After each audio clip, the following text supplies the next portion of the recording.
2022년 7월 15일 포르투갈의 산미겔두리우 마을에서 6살 에밀리아 실바가 실종되었다. 그녀는 부모로부터 몇 미터 떨어진 바닷가 모래사장에서 놀고 있었다. 오후 4시 20분 젖은 모래 위에는 작은 발자국과 노란 플라스틱 산만이 남아 있었다. 7월 15일 산미겔두리우, 포르투갈 북부의 조용한 해안 마을. 날씨는 맑았고 기온은 섭씨 27도 정도였사다. 가족 해변은 조용하고 한적했다. 안토니우와 리아 실바는 딸 에밀리아와 함께 그곳에 왔다. 가족은 물가에서 약 10m 떨어진 곳에 자리를 잡았다. 에밀리아는 바로 물가 가장자리에서 놀고 있었고 손에는 작은 플라스틱 삽을 들고 있었다. 오후 4시 20분 부모는 갑자기 에밀리아가 더 이상 시야에 보이지 않는다는 것을 깨달았다. 안토니우가 먼저 휴대폰에서 고개를 들고 딸을 찾기 시작했다. 책을 읽고 있던 리아도 거의 동시에 에밀리아가 없다는 것을 알았다. 나중에 경찰은 그들 증언의 차이를 주목했다. 약 2분의 시간 차이가 있었다. 그 순간 부모 중 누구도 이 이분이 얼마나 중요할지 아직 깨닫지 못했다. 젖은 모래 위, 물가 근처에는 작은 맨발의 선명한 발자국이 남아 있었다. 더 이상 명확한 발자국은 없었다. 주변 모래는 도우려고 서둘러 온 어른들에 의해 빠르게 밟혀버렸다. 경찰관들은 또한 무언가를 물 쪽으로 끌어간 것 같은 얕은 홈을 발견했다. 그것이 정확히 무엇인지는 알 수 없었다. 그 물건은 발견되지 않았고 나중에는 경찰 조서에서조차 언급되지 않았다. 에밀리아의 삽은 마지막 발자국 옆에 놓여 있었지만 손상은 없었다. 순찰대는 약 10분 후에 도착했다. 경찰관들은 수색을 시작했고 곧 에밀리아의 발자국에서 20m 떨어진 덤불에서 파란 천 조각을 발견했다. 그 천은 즉시 의심을 불러일으켰다. 비슷한 바람막이를 입은 청소년이 지역 부두에서 자주 목격되었기 때문이다. 경찰은 이 단서를 주의 깊게 살펴보기로 했지만 성급한 결론을 내리지는 않았다. 같은 날 수사팀은 다른 사람들에게도 주목했다. 그중 한 명은 실업자 루이스 마르티네스, 27세로 전날 해변 근처에서 목격되었다. 두 번째 인물은 지역 어부, 53살로 과거에 경미한 범죄 기록이 있었다. 아침에 그는 인근 바위에서 낚싯대를 든 채 목격되었지만 에밀리아가 실종된 시점에는 이미 떠난 것으로 추정되었다. 산미겔두리우의 황혼은 오후 9시 30분경에 시작된다. 저녁이 빠르게 해변을 어둠 속으로 빠뜨렸다. 수색은 이미 손전등 불빛 아래에서 계속되었고 점점 더 긴장되고 조용해졌다. 기자들이나 지나가던 사람들은 없었다. 에밀리아의 부모는 딸을 마지막으로 본 바로 그 자리에서 거의 움직이지 않고 서 있었다. 리아는 발밑에 모래를 바라보고 있었고 안토니우는 바다를 바라보고 있었다. 수색은 몇 시간 동안 계속되었지만 새로운 흔적은 발견되지 않았다.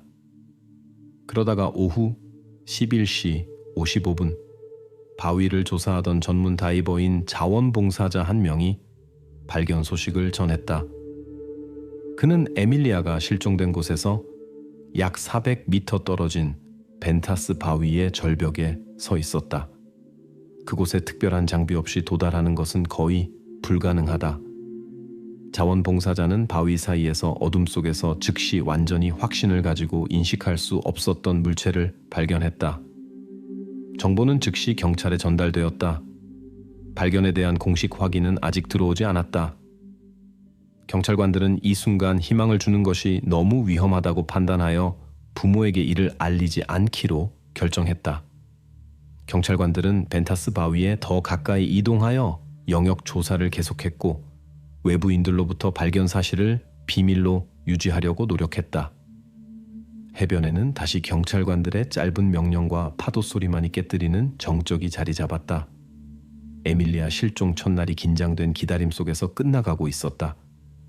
그곳에 있던 사람들 중 누구도 각자가 이미 짐작하고 있던 것을 큰 소리로 말하지 않았다. 자정이 지나고 다이버가 벤타스 바위 근처에서 발견한 것이 알려진 후 경찰은 수사 활동을 활성화했다. 이미 새벽 2시까지 형사들은 이 사건에 빛을 던질 수 있는 모든 세부 사항을 주의 깊게 연구하고 있었다. 먼저 주목받은 것은 에밀리아가 실종된 날 근처에서 목격된 지역 어부였다. 어부가 해변에 있었던 것을 부인하는 이유는 무엇일까? 카사 마리네로 바의 카메라가 그의 위치를 기록할 수 있었는데 말이다. 카사 마리네로 바는 해변에서 조금 위에 위치해 있으며 에밀리아가 마지막으로 목격된 지점에서 약 700m 떨어져 있다. 술집 주인들이 스스로 경찰에 카메라 기록을 검토해보라고 제안했다. 영상 감시는 표준 화질로 이루어지고 있었다. 기록에는 용의자가 오후 3시 40분에 배에 들어가 카운터 자리에 앉는 모습이 선명히 보인다. 그는 조용히 커피를 마시며 거의 아무와도 대화하지 않았다. 오후 4시 5분에 남자는 음료값을 지불했고 이는 영수증과 계산대 테이프로 확인된다. 그는 정확히 오후 4시 12분에 가게를 떠났다. 이는 입구를 향한 카메라가 기록했다. 경찰은 어부의 모든 행동, 그의 모든 움직임을 주의 깊게 기록하며 기록을 여러 번 검토했다. 의심의 여지가 없었다. 남자는 정말로 그 시간에 배에 있었고 지정된 시간에 그곳을 떠났다. 그렇다면 왜 그는 초기 신문에서 그날 해변 근처에 있지 않았다고 주장했을까? 이것은 수사관들의 의혹을 불러일으켰다. 남자가 배에서 에밀리아가 실종된 해변까지 가는데 얼마나 시간이 걸릴지 알아내는 것이 중요했다. 경찰관들은 이 구간을 여러 번 확인했다. 모래와 바위가 많은 길을 따라 평범한 성인이 700m를 약 10분 만에 걸어간다.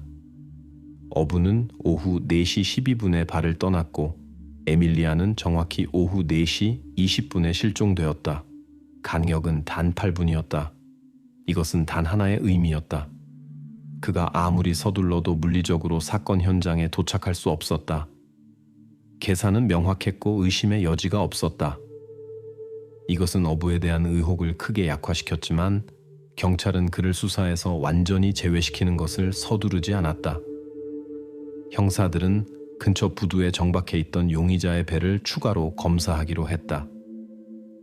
자정 무렵 경찰관들이 이미 작은 선박을 수색하고 있을 때 수사관 중 한 명이 선미 부분에 피가 묻은 것으로 보이는 말린 천을 발견했다. 수사관들은 발견의 심각성을 이해하고 조심스럽게 그것을 꺼냈다.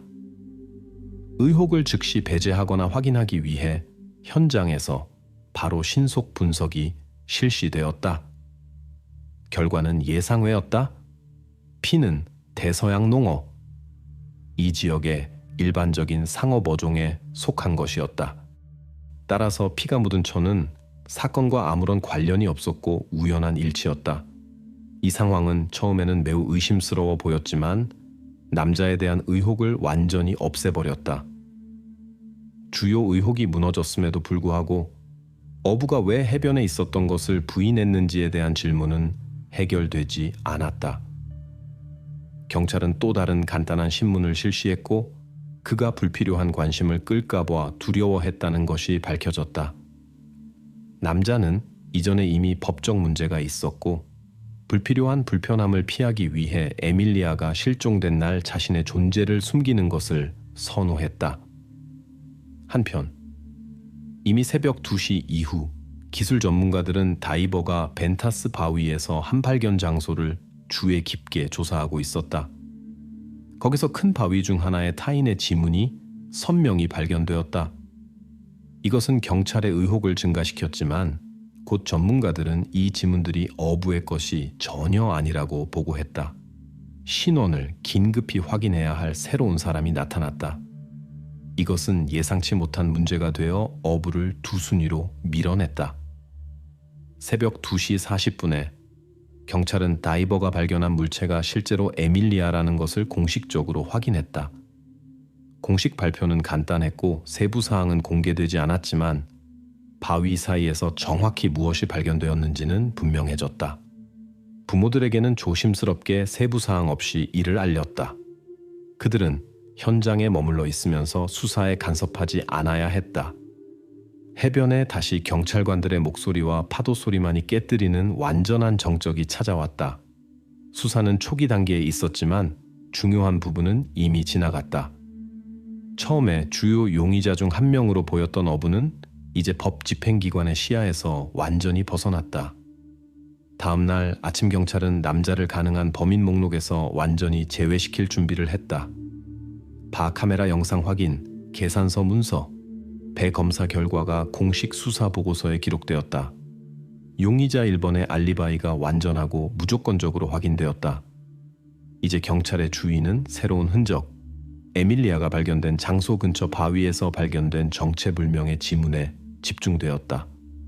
이 흔적들의 주인의 신원을 긴급히 확인해야 했다.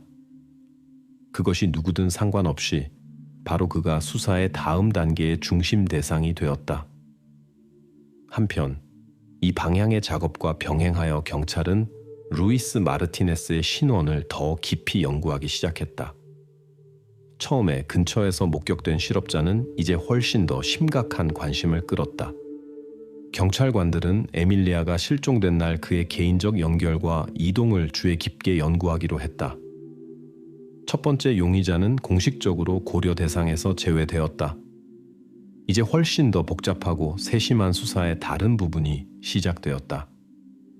벤타스 바위에서의 발견이 공식적으로 확인된 후 경찰은 수사 각도를 바꿨다.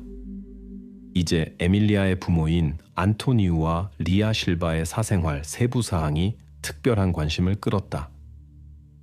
그러한 에피소드 중 하나는 사건 이틀 전 안토니우의 계좌로 들어온 특이한 은행 송금이었다. 에밀리아가 실종되기 이틀 전 그녀의 아버지는 자신의 은행 계좌로 5,000 유로를 받았다. 송금인으로는 스페인에 거주하는 노인 마리아나 페르난데스로 표시되어 있었다. 수사관들은 송금 이유를 알아내야 했다. 은행이 제공한 서류에 따르면 송금은 비고시에서 온 68세의 마리아나 페르난데스가 한 것이었다. 송금 코멘트에는 파라페리아스 휴가를 위해 라고 적혀 있었다. 곧 송금인이 에밀리아의 외할머니라는 것이 알려졌다. 그러나 부모들은 이전에 경찰에게 이 돈에 대해 언급하지 않았다. 이것은 의심스러워 보였고 수사관들은 실바 부부를 다시 신문하기로 했다. 그들은 가족이 왜 이 사실을 경찰에게 숨기기로 했는지 궁금했다. 신문 중에 안토니우는 긴장해 보였다. 그는 이웃들의 불필요한 관심을 끌기 원하지 않아 송금에 대해 말하지 않았다고 설명했다. 그의 말에 따르면 그는 친척들의 도움으로 살아가는 사람으로 보이기 원하지 않았다. 리아는 남편의 증언을 확인했다. 그녀는 더 침착하게 행동했지만 역시 이 송금에 대해 외부인들에게 말하지 않았을 것이라고 인정했다. 경찰관들은 부부의 설명을 그럴듯하다고 받아들였지만 또 다른 버전을 확인하기로 했다. 버전은 명백했다. 경찰은 이 돈이 어떤 형태의 협박이나 몸값의 일부가 아니었는지 확인해야 했다. 버전을 확인하기 위해 수사관들은 신속히 에밀리아의 할머니와 연락을 취했다. 화상통화로 대화가 이루어졌고 여성은 돈의 출처를 확인하고 송금을 증명하는 모든 서류를 제공했다. 그녀는 돈이 가족의 여름 휴가 조직을 위한 선물이었으며 다른 의미는 없었다고 설명했다. 따라서 협박이나 몸값에 대한 버전은 완전히 배제되었다. 이 흔적은 공식적으로 닫혔지만 수사관들에게는 불쾌한 감정을 남겼다. 동시에 벤타스 바위에서 에밀리아 근처에서 발견된 물건들의 법의학적 검사가 계속되었다. 전문가들은 정체불명의 남성의 DNA를 분리할 수 있었지만 경찰 데이터베이스에서 일치하는 것을 찾지 못했다. 이것은 수사 작업을 크게 복잡하게 만들었다. 그럼에도 불구하고 바위 중 하나에서 중요한 조각이 발견되었다. 부분적인 지문. 이 지문은 이미 경찰 데이터베이스에 있었다. 2년 전 같은 도시에서 자전거 절도 사건에서 기록된 것이었다. 당시 관련자는 루이스 마르티네스였다. 이전에 해변 근처에서 목격된 바로 그 실업자였다. 루이스의 이름이 수사 자료에서 처음으로 공식적으로 언급되었다. 경찰은 즉시 7월 15일 오후 3시 30분부터 5시까지의 그의 이동을 확인하기 시작했다. 이 시간 간격에서 그의 위치를 확인하는 것이 결정적으로 중요해졌다. 수사관들은 실바 가족의 이웃들과 지인들을 신문하여 루이스가 그들 중 누구를 개인적으로 알고 있었는지 알아내려고 했다. 그가 가족이 거주하는 지역 근처에 주기적으로 나타났지만 누구도 그들과의 직접적인 접촉은 기억하지 못했다는 것이 밝혀졌다. 경찰은 병행하여 에밀리아가 실종된 날 루이스의 경로를 추적하기 위해 상점과 주유소의 카메라 기록을 연구하기 시작했다. 하지만 이 시점에서는 명확한 데이터가 없었다. 그의 알리바이는 확인되지 않았고 이 사실은 수사관들이 용의자 범위를 최종적으로 좁힐 수 없게 했다. 안토니오와 리아는 이 시점에서 이미 집으로 돌아갔다. 경찰은 그들에게 도시를 떠나지 말고 연락을 유지하라고 권했다. 송금 에피소드로 인한 신경질에도 불구하고 부부를 의심할 공식적인 이유는 더 이상 없었다. 수사의 초점은 이제 완전히 루이스 마르티네스에게 옮겨졌다. 그의 이름은 경찰 보고서에서 언급되었지만 공식적인 기소는 제기되지 않았다. 수사관들은 성급한 결론을 피하며 조심스럽게 행동했다. 같은 날 저녁 형사들은 루이스의 신원에 대한 추가 정보를 얻었다. 그를 자주 혼자 시간을 보내는 폐쇄적인 사람으로 묘사했다. 그는 안정적인 일이 없었고 사소한 법 위반으로 주기적으로 경찰의 시야에 들어왔다. 수사관들은 이 데이터를 보고서에 기록했지만 여전히 동기를 말하지 않았고 그의 유죄에 대한 결론을 내리지 않았다. 수사의 현 단계에서 이것은 시기상조였고 수사에 해를 끼칠 수 있었다. 하루가 끝날 무렵 경찰은 여전히 에밀리아가 실종된 날 루이스의 이동에 대한 정확한 정보를 갖고 있지 않았다. 이 정보 없이는 수사가 더 나아갈 수 없었지만 간접적인 증거들은 이미 그를 강하게 지목하고 있었다. 수사관들은 앞으로 며칠 안에 루이스의 경로를 완전히 파악하고 그를 사건 현장과 연결시키는 것이 무엇인지 알아내고 그가 일어난 일과 관련이 있는지 확인해야 한다는 것을 이해했다. 그때까지 루이스는 초점에 있었지만 여전히 그림자 속에 있었다.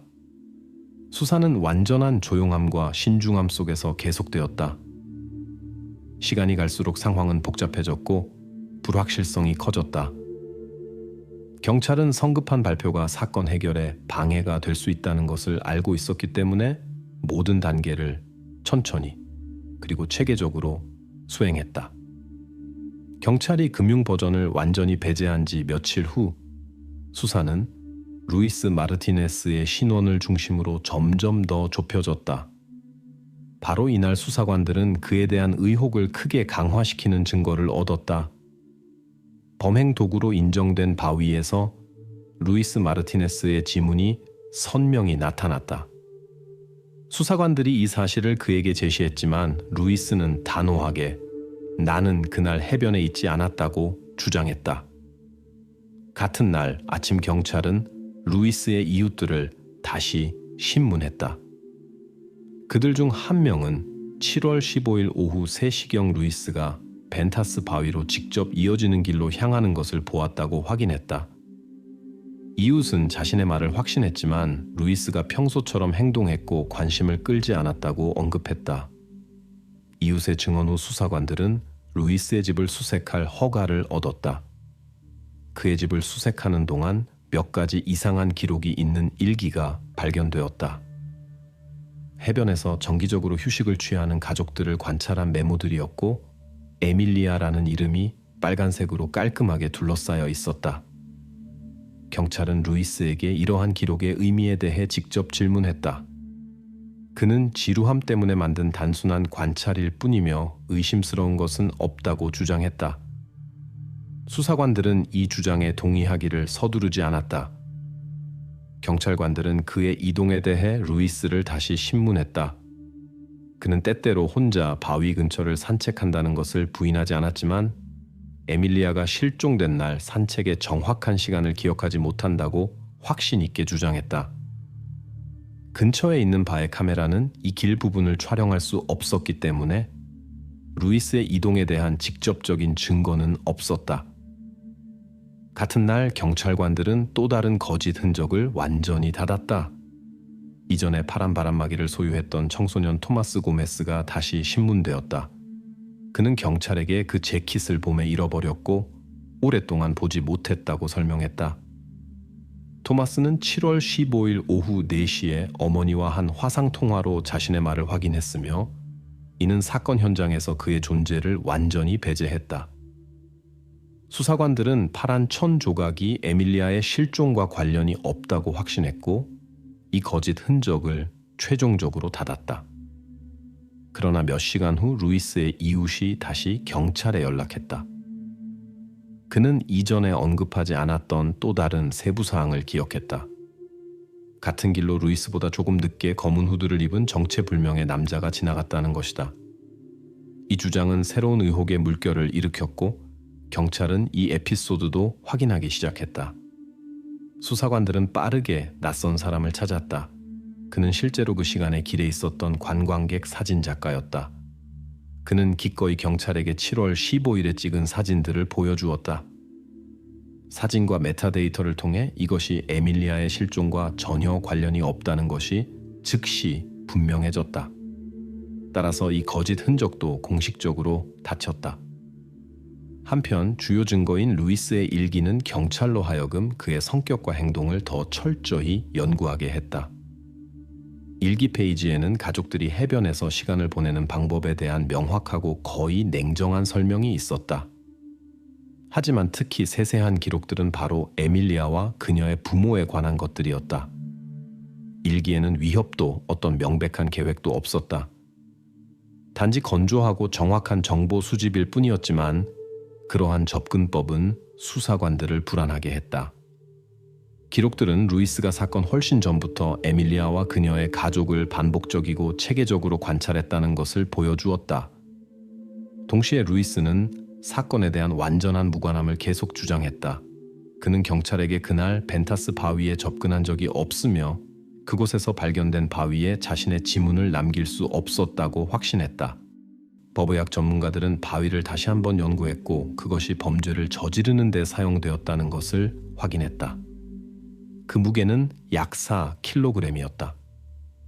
바위 자체는 이미 오랫동안 그 자리에 있었지만 새로운 지문은 최근에 손으로 만진 것을 분명히 나타냈다.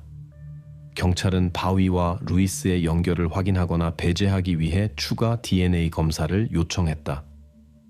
결과를 기다리는 동안 수사관들은 루이스에 대한 감시를 강화했지만 공개 발표에서는 완전한 신중함을 유지했다. 7월 28일 실험실에서 결과가 나왔다. 도구의 샘플과 루이스의 DNA 일치는 거의 절대적이었다.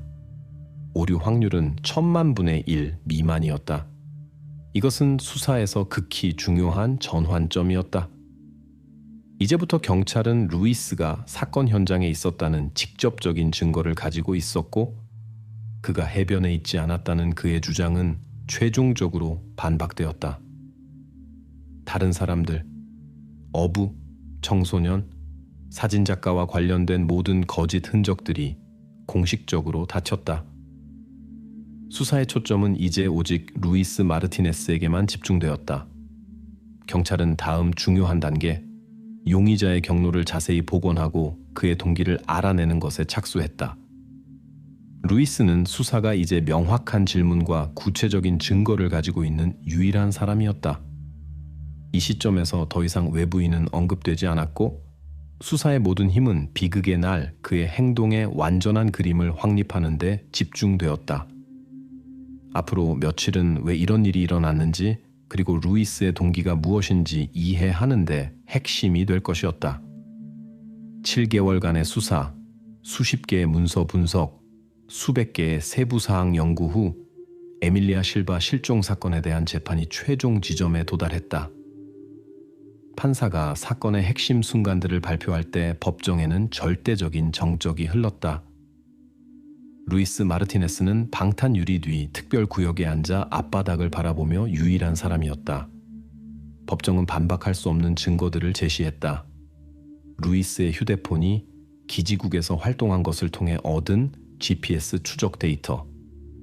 그에 따르면 7월 15일 루이스는 실제로 산미겔두리우의 가족 해변 근처를 지나는 경로로 이동했다가 벤타스 바위 쪽으로 명확히 향했다. 전문가들은 상세히 보여주었다. 루이스가 바위가 많은 지역의 400m를 약 8분 만에 걸어갔다. 이것은 경찰의 계산에 부합했고 그가 적절한 시간에 벤타스 바위에 도달할 수 있었음을 완전히 확인했다. 이제 모든 의혹이 최종적으로 사라졌다. 루이스는 비극의 순간 그곳에 있었다. 법정은 또한 지문 검사 결과를 제시했다. 사건 현장에서 발견된 약 4kg 무게의 바위에 있는 지문들이 루이스의 지문과 완전히 일치했다. 그는 더 이상 자신의 존재를 부인하지 않았지만 여전히 자신의 행동 이유를 설명하기를 단호히 거부했다. 검사는 루이스의 일기에서 발췌한 것을 읽었는데 그가 사건 2주 전부터 실바 가족을 감시했다는 것을 보여주었다. 기록들은 건조하고 감정이 없었으며 가족 구성원들의 시간과 행동을 명확히 기록했다. 하지만 바로 에밀리아의 이름만이 별도로 표시되어 빨간색으로 깔끔하게 밑줄 쳐져 있었다. 루이스 자신은 동기에 대해 물었을 때 침묵했다. 그는 어떤 자백이나 감정도 보이지 않았다. 그때 수개월 동안 피고인과 함께 일한 초청된 정신과 전문의가 발언했다. 그의 보고서는 범죄의 가능한 원인에 빛을 던졌다. 전문가는 2020년에 루이스가 자신의 딸을 잃었다고 설명했다. 이것은 우연히 일어났지만 그의 정신 상태에 심각한 영향을 미쳤다. 비극 후 루이스는 폐쇄적이고 냉담해졌으며 행복한 가족들에 대한 병적인 질투를 동반한 만성 우울증이 발생했다. 정신과 의사는 특히 강조했다. 루이스는 정신 이상자가 아니었으며 그는 자신의 행동을 명확히 인식하고 있었다. 하지만 내적 경험과 깊은 정서적 위기가 그의 현실 인식을 왜곡시켰고 타인의 행복에 대한 설명할 수 없는 공격성을 낳았다. 실바 가족은 우연히 그의 강박적인 관심의 대상이 되었다. 그 다음 법정은 사건의 완전한 재구성을 자세히 발표했다. 루이스는 오후 3시경 해변 근처에 나타났다. 오후 4시 15분경 그는 밝은 바람개비 장난감으로 에밀리아를 유인했고 눈에 띄지 않게 그녀를 벤타스 바위 쪽으로 데려갔다. 바로 그곳, 시야에서 숨겨진 장소에서 비극이 일어났다. 루이스는 바위로 정확한 일격을 가했고 그 후 에밀리아를 그 자리에 남겨두었다. 그는 30cm 올라와서 모든 흔적을 감출 저녁 밀물을 계산하고 있었다. 그 후 루이스는 바위 능선의 위쪽 길로 그곳을 떠났다. 바의 카메라들은 이 영역을 촬영하지 않았기 때문에 그에게 눈에 띄지 않고 떠날 기회를 주었다. 다이버의 우연한 발견과 경찰의 신속한 작업 덕분에 범죄의 흔적을 빠르게 찾을 수 있었다. 법정은 완전한 긴장감 속에서 판결 선고를 들었다. 루이스는 판사가 그의 처벌을 발표하는 순간까지 어떤 감정도 보이지 않았다. 의무적인 정신과 치료와 함께 25년 자유형. 이 순간 루이스는 예상치 못하게 일어나서 셔츠 소매에 숨겨진 작은 날로 자해를 시도했다. 호송대는 즉시 반응했고 상황은 통제되었다. 사건은 법정 카메라가 기록했고 나중에 철저히 분석되었다. 법정은 짧은 휴정을 선언할 수밖에 없었고 그 후 공판이 판결의 공식 확정으로 끝났다. 판결 선고 후 루이스는 즉시 특별 의료기관으로 이송되었고 나중에 그곳에서 특별 통제가 있는 교도소 구역으로 이송되었다. 어느 쪽도 법정 결정에 이의를 제기하지 않았고 상고도 제기되지 않았다. 사건은 공식적으로 종결되었고 제한된 접근 등급으로 경찰 아카이브에 전달되었다.